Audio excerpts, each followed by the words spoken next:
YouTube से जो सी income आती है वो इस्तेमाल कर सकते हैं, इसके बारे में वजाहत करते हैं। यूट्यूब से आमदनी इस हैसियत से कि चैनल बनाए जाते हैं और उन चैनल के ऊपर जो भी वीडियो अपलोड होती है उस पर पहले मशहूरियाँ आती हैं और फिर वो असल चीज़ खुलती है और वो जो ऐड आती हैं उनके ऊपर उस चैनल वाले को पैसे मिलते हैं। हराम है, हराम है। क्यों?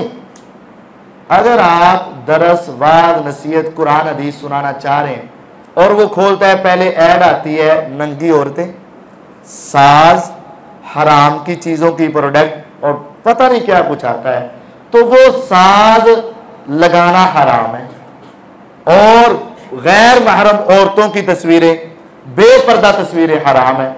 अगर मैं अपने चैनल से YouTube को इजाजत दूंगा तो वो मेरी वीडियोस पर ये चीजें लगाएंगे, अगर मैं इजाजत नहीं दूंगा तो वो ये लगा नहीं सकते। जब वो लगाएंगे तो फिर वो उस कंपनी से पैसे लेंगे।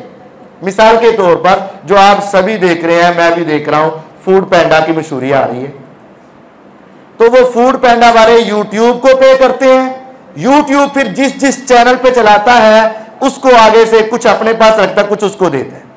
अब क्या है, अगर मैं इजाजत दे दूं तो गोया कि मैंने कहा हाँ मेरे कुरान हदीस से पहले तुम बेहया औरतें दिखाओ, मेरी तरफ से इजाजत है, तुम साज चलाओ, मेरी तरफ से इजाजत है, बेगैरती के सारे निजाम दुनिया के सामने रखो, मेरी तरफ से क्या है, इजाजत है। और उस बेगैरती के पैसे कमाना ये कैसे जायज हो सकता है? हराम है।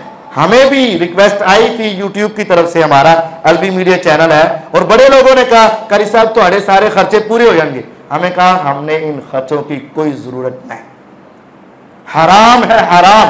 और जो लोग ये कारोबार कर रहे हैं वो अपनी औलादों को हराम खिला रहे हैं।